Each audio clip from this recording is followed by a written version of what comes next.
Hi everyone, my name is Julia Schilling and today is August 18th of 2022. For my project today, I will be discussing the short and long reflexes of the enteric nervous system. In the digestive system, motility and secretion are functions that are essential that they are regulated. If food were to move through the system too quickly, there would not be enough time for proper digestion or for absorption of everything that has been eaten. Secretion also needs to be regulated to ensure that the appropriate enzymes are released to also aid in digestion. The enteric nervous system aids in this regulation.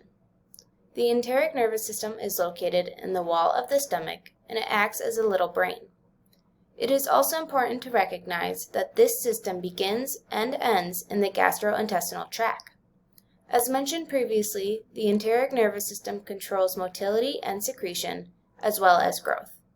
It is hard to study the enteric nervous system because there is no concrete command center, so it is important to appreciate the information that we currently have. Although they have different functions, the enteric nervous system is similar to the central nervous system in a couple of ways.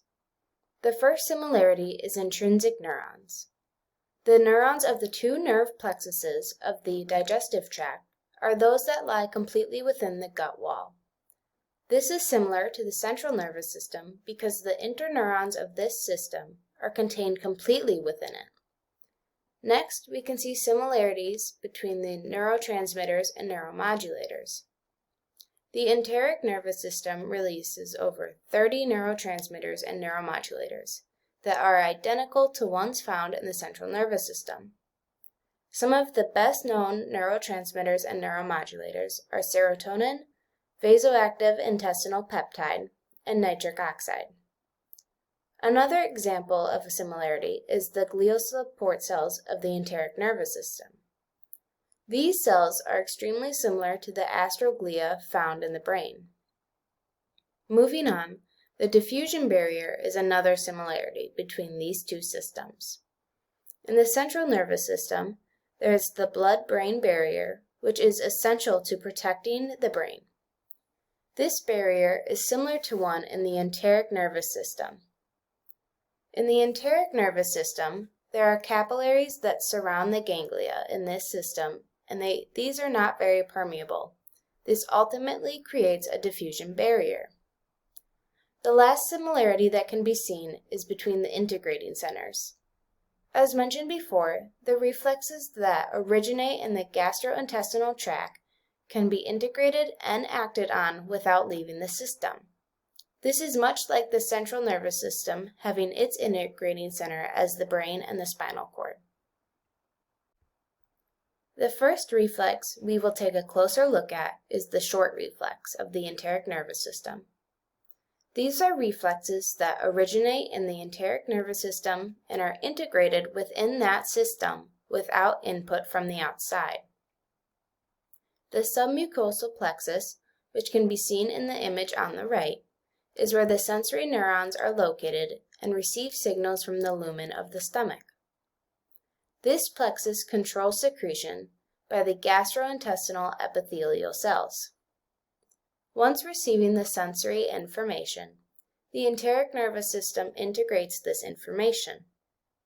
Additionally, the myenteric plexus neurons that influence motility are located within the muscularis externa, which again can be seen in the image on the right. Similar to the short reflex, but still different, is the long reflex of the enteric nervous system. The main difference between these two reflexes is that long reflexes communicate with the central nervous system.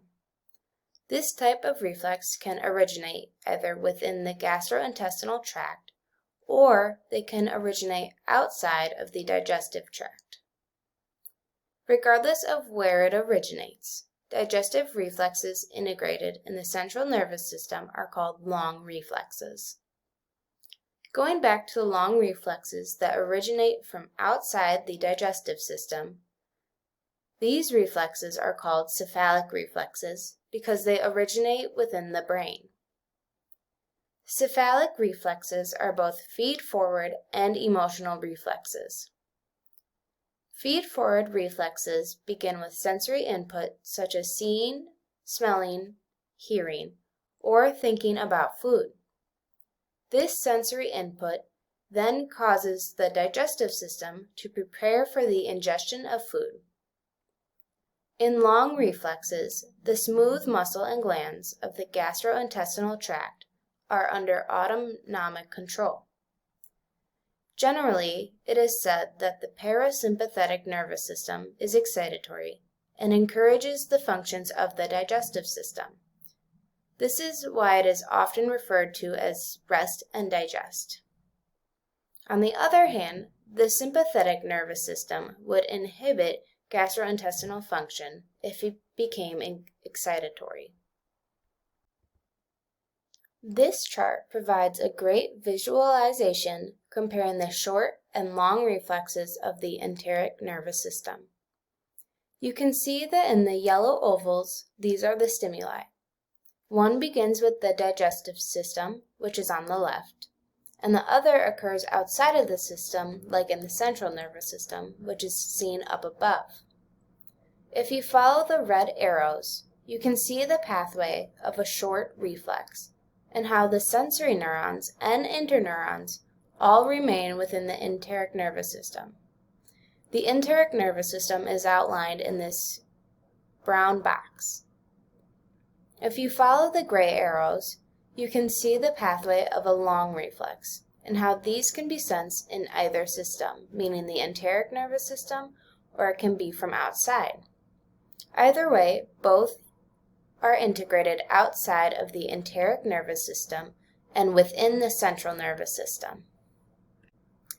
Both of these reflexes act on neurons of the myenteric and submucosal plexuses, which can be seen in the purple box. This can then lead to the smooth muscles or endocrine cells of the stomach, pancreas, and intestine being stimulated, or it can lead to secretion of the cells in the stomach and the small intestine. Both of these reflexes can lead to changes in motility, in releases of different hormones, and secretions of things as well.